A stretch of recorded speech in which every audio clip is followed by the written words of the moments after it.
نبی کو رخصت کر دیتا ہے. نبی جب چلے جاتے ہیں تو ان کے جانے کے بعد پھر ان پر عذاب آتا ہے. بدر کیا تھی؟ بدر کی جنگ یہ عذاب تھا،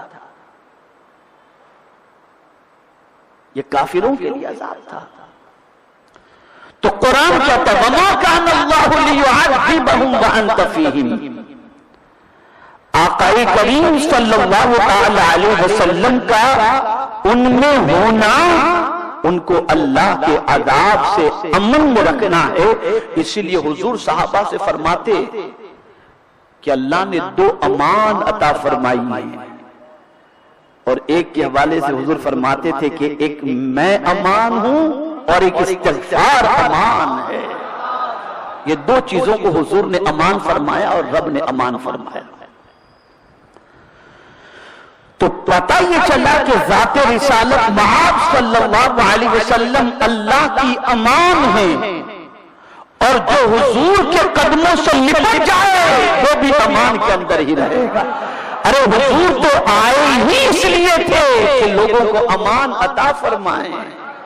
جہاں حضور ہو وہاں عذاب کیسا. اور یہی وجہ ہے، توجہ چاہوں گا، یہی وجہ ہے کہ دجال مدینے میں گھس نہ سکے گا، اس لیے کہ مصطفیٰ وہاں آرام فرما رہے ہیں. یہ نہیں کر سکے گا، آرام فرما رہے ہیں. جہاں حضور ہو وہاں امان نہیں. اور یہی وجہ ہے کہ صحابہ پوری زندگی امان کے لیے حضور کے قدم سے لپٹے رہتے تھے، اور آرزو بھی کرتے تھے تو یہی کرتے تھے کہ ہم جئیں تو حضور کے قدموں میں، مرے تو حضور کے قدموں میں، اور حشر بھی ہو تو حضور کے قدموں میں ہمارا حشر ہو. اور مغرب نے تباہ کرنے کے لیے اور برباد کرنے کے لیے مسلمانوں کو سب سے پہلے حضور کے قدموں سے دور کیا. اور قربان جائیے، اعلیٰ حضرت کی نظر قرآن پر تھی، اور اعلیٰ حضرت عظیم البرکت امام عشق و محبت جو ہے واقف اسرار تھے، واقف اسرار و رموز قرآن تھے، اور جانتے تھے کہ حضور کے قدموں میں امان ہے. اس لیے کہتے ہیں جو تیرے در سے یار پھرتے ہیں در بدر یوں ہی خوار پھرتے ہیں، اور کہتے ہیں بخدا خدا کا یہی ہے در، نہیں اور کوئی مفر مقر جو وہاں سے ہو یہیں آ کے ہو، جو یہاں نہیں تو وہاں نہیں. جو کچھ ہے حضور کے قدموں میں. اور یہاں مجھے امام مالک کا ایک قول یاد آتا. حضرت امام مالک رضی اللہ تعالیٰ عنہ سے کسی نے پوچھا کہ امت کی اصلاح کی کوشش کی جائے اور پھر بھی امت نہ سدھرے، قرآن سنایا جائے پھر بھی نہ سدھرے، حدیث سنائی جائے پھر بھی نہ سدھرے، تو اس قوم کو سدھارنے کا طریقہ کیا ہے؟ امام مالک فرماتے حضور کے قدموں سے قریب کر دو، یہ قوم سدھر جائے گی.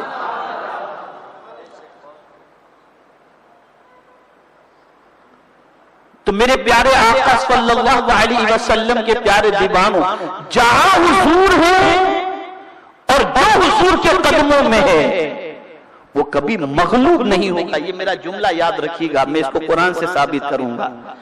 جو حضور کے قدموں میں ہیں اور قدم مصطفیٰ سے لپٹے ہیں، قدم مصطفیٰ سے قریب ہیں، وہ کبھی مغلوب نہیں ہوں گے، ہمیشہ غالب رہیں گے. اور صحابہ نے غلبے کے لیے اپنا فن سپاہ گیری نہیں سمجھا تھا، حضور کے قدم کو سمجھا تھا. اس لیے کہ قرآن کہتا ہے لَأَغْلِبَنَّ أَنَا وَرُسُلِي، میں اور میرے جتنے رسول ہیں ہم ہی ضرور غالب ہوں گے. اس لیے صحابہ جانتے ہیں غلبہ حضور کے قدموں سے ہے، اس لیے حضور کے قدموں سے لپٹے رہتے، اور اسی قدم کی برکت سے اللہ تعالیٰ کامیابی عطا فرما دے. تو ذات رسالت مآب صلی اللہ علیہ وسلم اللہ کی سب سے بڑی امان ہے، سب سے بڑی امان. صدیق اکبر بھی اسی امان کے حوالے سے کہتے ہیں وصال ہو جائے تو میرا جنازہ حضور کی مواجہ حضور صلی اللہ علیہ وسلم کے حجرے مبارک کے سامنے رکھ دینا اور اجازت طلب کر لینا، اگر اندر دفن ہونے کی پہلو میں اجازت مل جائے تو وہاں، ورنہ پھر جنت البقیع میں۔ اندازہ لگائیے صدیق اکبر کی بھی تمنا یہی ہے کہ رہوں تو حضور کے قدموں میں، اور وہ بھی کب؟ جیتے تو اس دنیا سے جانے کے بعد بھی حضور کے قدموں میں رہنا پسند کرتے ہیں، قدموں میں رہنا۔ اور یہی وجہ ہے کہ کوئی مدینے جا کر مواجہ اقدس کے سامنے کھڑے ہو کر خدا کی قسم، چاہے سنی ہو چاہے کوئی بھی، صدیق اکبر یا فاروق اعظم کے لیے مغفرت کی دعا نہیں کرتا، بلکہ ان کو وسیلہ بناتا ہے کہ آپ سرکار کی بارگاہ میں ہماری سفارش کریں، اس لیے کہ جو حضور کے قدموں میں ہے اس کی مغفرت ہوئی گئی ہے، وہ تو مغفور ہے، امان کے اندر ہے، وہ تو امان میں ہے، وہ تو امان میں ہے۔ تو اعلیٰ حضرت بھی کہتے ہیں، کیا خوب کہتے ہیں، قربان جائیے،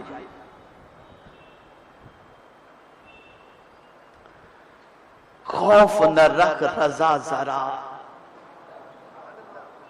خوف نہ رکھ رضا ذرا، تو ہے عبد مصطفیٰ، تیرے لیے امان ہے، تیرے لیے امان ہے۔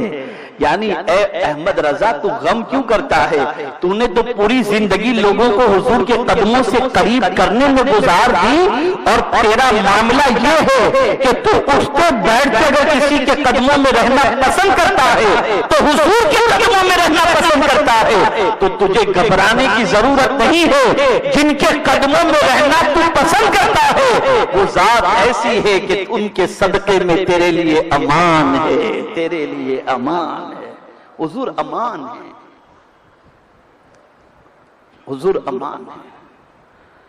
اب یہیں پر بعض صوفیاء کرام علیہم الرضوان نے بڑی پیاری بات فرمائی، ارشاد فرماتے ہیں کہ مدینے جا نہیں سکتے، مدینے میں رہ نہیں سکتے، اگر گئے بھی تو ہفتہ 15 دن میں واپس آ جاتے ہیں، تو حضور صلی اللہ علیہ وسلم کے قدموں سے تو فاصلہ بڑھ جاتا ہے، تو پھر امان میں کیسے رہیں گے؟ تو بڑی پیاری بات فرماتے ہیں کیا تمہیں معلوم نہیں؟ سرکار نے فرمایا، اللہ اکبر، ایک صحابی سے کہ ایک صحابی عرض کرتے ہیں، یا رسول اللہ صلی اللہ علیہ وسلم، میں تہائی وقت آپ پر درود شریف پڑھنے میں خرچ کرتا ہوں، سرکار کیا اتنا کافی ہے؟ سرکار نے فرمایا اس سے زیادہ کرو تو تمہارے حق میں بہتر ہے۔ پھر اس کے بعد انہوں نے نصف کے حوالے سے کہا، سرکار نے فرمایا اس سے زیادہ کرو تو تمہارے حق میں بہتر ہے۔ پھر اس سے زیادہ کے بارے میں حضور نے فرمایا، تو انہوں نے کہا کہ ضرورت کے بعد جتنا بھی وقت ملے گا حضور میں آپ پر درود پڑھنے میں خرچ کروں گا۔ سرکار نے فرمایا تمہاری شفاعت کا ذمہ میں لیتا ہوں، دے دی امان حضور نے۔ اور پھر یہ حدیث بھی سنو، قیامت میں مجھ سے، سرکار فرماتے ہیں قیامت میں مجھ سے سب سے زیادہ قریب وہ ہوگا جو سب سے زیادہ مجھ پر درود پڑھتا ہوگا۔ تو اب امان کی چیز کیا ہو گئی؟ حضور سے قریب ہونا ہے تو درود پڑھو، اس کی کثرت کرو، اس لیے کہ تم یہاں درود پڑھتے ہو، تمہارا نام حضور کی بارگاہ میں فرشتے پہنچا دیا کرتے ہیں، تمہاری حاضری لگ جاتی ہے، تم حضور کے قدموں میں پہنچ جایا کرتے ہو، آقا کریم صلی اللہ علیہ وسلم سے قریب ہو جایا کرتے ہو۔ تو عرض کرنے کا منشا یہ ہے، پہلی امان حضور کا قدم ہے، حضور کی ذات بابرکت ہے، اور جتنا ہو سکے حضور صلی اللہ علیہ وسلم سے قریب ہونے کے لیے آقا سے محبت بھی کرو، آقا کی الفت کا چراغ بھی سینے میں جلاؤ، اور آقا کریم صلی اللہ علیہ وسلم پر کثرت سے درود شریف پڑھو، اور یہ بات یاد رکھو کہ حضور کے قدموں سے دور ہونا اپنے لیے ہلاکت اور تباہی تصور کرو۔ تو ذات رسالت مآب صلی اللہ علیہ وسلم امان ہے۔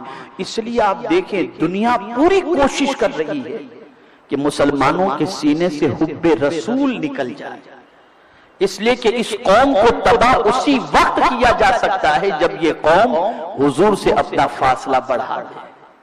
جتنی حضور سے یہ قوم دور ہوگی اتنی یہ قوم تباہی کی شکار ہوگی، اور جتنی ہی قریب حضور سے ہوگی اللہ اتنی ہی کامیابی ان کو عطا فرمائے گا.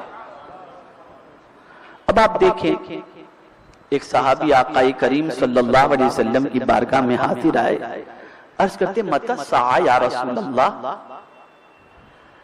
کہ اللہ کے رسول صلی اللہ علیہ وسلم قیامت کب آئے گی؟ کب آئے گی قیامت؟ تو میرے آقا صلی اللہ علیہ وسلم نے فرمایا، تو نے قیامت کی کیا تیاری کی ہے؟ تو نے قیامت کی کیا تیاری کی ہے؟ عرض کرتا ہے حضور، نہ کثرت نماز ہے، نہ کثرت تلاوت ہے، نہ کثرت سیام ہے، میرے پاس بہت زیادہ کچھ نیکیاں تو نہیں ہیں، ہاں ایک چیز ہے. سرکار نے فرمایا کیا؟ وہ عرض کرتا ہے حضور میں آپ سے محبت کرتا ہوں، بس اتنا ہے، میں آپ سے محبت کرتا ہوں. سرکار نے فرمایا بشارت دی ان کو. آقا فرماتے انت مع من احببت، تو قیامت میں اسی کے ساتھ ہوگا جس سے تو محبت کرتا ہے. اب ایک سوال میں آپ سے پوچھتا ہوں کہ وہاں کی تکلیف یہاں کی تکلیف کے مقابلے میں کئی گنا زیادہ ہے، تو حضور کی محبت کی وجہ سے قیامت میں حضور اسے اپنا ساتھ نصیب کر دیں گے، تو جو حضور کے قریب ہو جائے گا اللہ اسے امان عطا فرما دے گا.